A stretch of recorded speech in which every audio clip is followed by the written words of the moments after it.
स्वामी तिन्ही जगाचा आई विना भिकारी हे वाक्य जीवनाला कलाटणी देणारे आहे.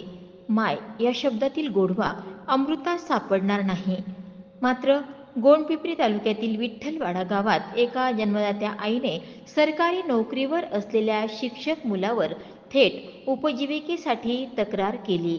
उपविभागीय अधिकारी स्नेहल रहाटे यांनी विलंब न करता जन्मदात्या आईला त्वरित न्याय दिला आणि आई या नावाला न्याय मिळाला. सदर वृत्त असं आहे की गोंडपिंपरी येथील विठ्ठलवाडा गावातील लीलाबाई डोणूजी गणवीर वय 68 वर्षे या महिलेला 2 मुले, 1 मुलगी.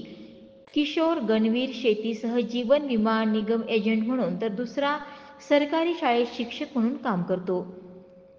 गेल्या 15-20 वर्षांपासून लीलाबाईचे पालनपोषण अशोक गणवीर करत आहे. वाढत्या वयात आरोग्य लक्षात घेता थोडीफार मदत व्हावी या दृष्टीने आईने शिक्षक मुलाकडे हाक दिली. मात्र मुलाने मानसिक त्रास सुरू केला. जीवन जगण्यासाठी आसरा मिळेल या आशेने जगताना निराशा पदरात पडली.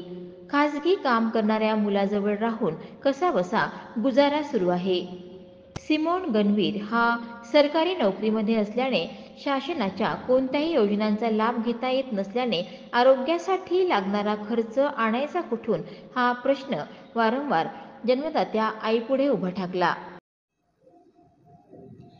नमस्कार. गोंडपिंपरीच्या उपविभागीय दंडाधिकारी कार्यालयामध्ये आपण आहोत आणि आपल्यासोबत न्याय देण्यासाठी गोंडपिंपरी तालुक्यातील एक गणवीर महिला त्यांनी निर्वाह म्हणजे कायद्याअंतर्गत एक मागणी केली होती आणि त्याचा एक आनंददायी जो निर्णय आहे, जो निकाल आहे तो इथे पहिल्यांदा लागलेला आहे. आणि यामुळे अशा अनेक आईवडिलांकडे ज्या मुलांचं दुर्लक्ष आहे अशांना देखील खूप आधार या प्रकरणामुळे मिळू शकतो. आपण थेट जाणून घेणार आहोत कुठल्या अंतर्गत कायद्यानुसार हा जो निकाल लागला. आपल्यासोबत रहाटे मॅडम आहेत. मॅडम नमस्कार. आता जे अधिनियम 2007च्या कलमान्वये निर्वाह कायद्याअंतर्गत आपण जो निर्णय दिला तो नेमका कसा होता आणि काय सांगाल? मुळात आपल्याकडे जे तक्रारकर्ते आले होते ते याआधी या कार्यालयाकडनं तशा प्रकारचा एक आदेश पारित केला होता आणि आदेश असाच प्रसारमाध्यमांथ्रू त्याची एक बातमी तक्रारकर्त्यांपर्यंत पोहोचली आणि त्यामुळे त्यांना प्रामुख्यानं कळालं की ज्येष्ठ नागरिकांना जेव्हा त्यांची करती मुलं त्यांचा सांभाळ करत नाहीत तर त्यावेळेला आपला हक्क म्हणून असा काहीतरी कायदा आहे ज्या अंतर्गत त्यांना त्यांचा हक्क इथं शासन दरबारी मागता येतो. तर ते आपल्याकडे आले. बाकी ज्येष्ठ नागरिकांना मी आवाहन करू इच्छिते की ज्या ज्येष्ठ नागरिकांचा सांभाळ त्यांची करती मुलं करत नसतील तर ते या कायद्याखाली ज्येष्ठ नागरिक कल्याण अधिनियम 2007च्या कलम 5 खाली आपल्याकडे दाद मागू शकतात. यापूर्वी तालुक्यात आई-वडिलांच्या तक्रारीवर न्याय मिळाल्याचे वृत्त वर्तमानपत्रातून कळताच मुलांच्या अशा वागण्यामुळे होणारा मानसिक त्रास सहन न झाल्याने नाईलाजास्तव गोंडपिंपरीतील उपविभागीय अधिकारी कार्यालय गाठून कर्तव्याचा विसर पडलेल्या मुलाला जबाबदारीची जाणीव करून देण्यासाठी अर्ज दाखल केला असता जबाबदारीपासून पळवाट काढणाऱ्या सरकारी नोकरदार मुलाला जबाबदारीची जाणीव करून देत उपविभागीय अधिकारी यांनी दरमहा 7,000 रुपये उदरनिर्वाहासाठी आदेश पारित केल्याने पीडित लीलाबाई गणवीर यांना दिलासा मिळालाय. आईवडील व ज्येष्ठ नागरिकांचा निर्वाह व कल्याण अधिनियम 2007 मधील कलम 2(6) नुसार नातेवाईक या सज्ञान असलेल्या आणि आईवडील अथवा ज्येष्ठ नागरिकांच्या मृत्यूनंतर त्यांची मालमत्ता ज्यांच्या ताब्यात येईल किंवा ज्याला कायदेशीर वारस हक्क मिळेल अशा व्यक्तींचा समावेश ज्या कायद्याअंतर्गत होतो.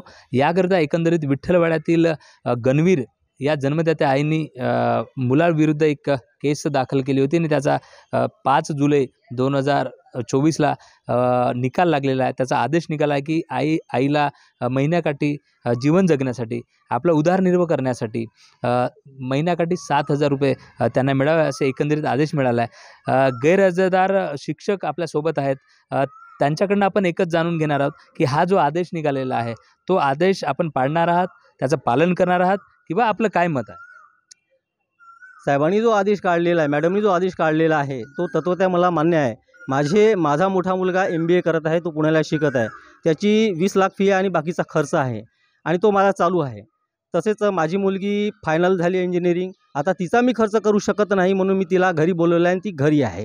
तर ती जवळपास 1-2 वर्ष माझं पैशाचं आर्थिक सेटलमेंट होतं, पण ती घरीच राहणार आहे.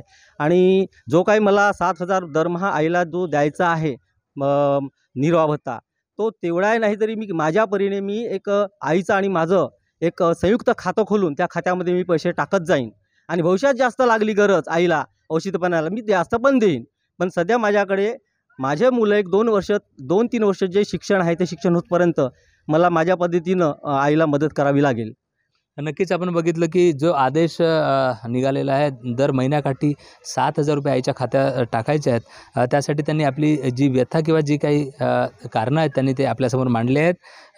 आपण लाईव्ह चंद्रपूरच्या माध्यमातून या राज्यातच नव्हे तर देशातसुद्धा जे ज्येष्ठ नागरिक आहेत, आईवडील आहेत, यांचं अधिकाराचं हनन होत असेल किंवा यांना त्यांच्याकडून पालनपोषण होत असेल, त्यांनी नक्कीच अर्ज सादर करायचा आणि या अधिनियम कलम 2007 मधील कलम 2 नुसार ते त्यांचा अधिकार त्यांना मिळणार आहे. मी नितेश डोंगरे, लाईव्ह चंद्रपूर. या तक्रारीचं गांभीर्य लक्षात घेता उपविभागीय अधिकारी श्रीमती स्नेहल रहाटे यांनी 5 जुलै रोजी आदेश पारित करून आईला न्याय दिला.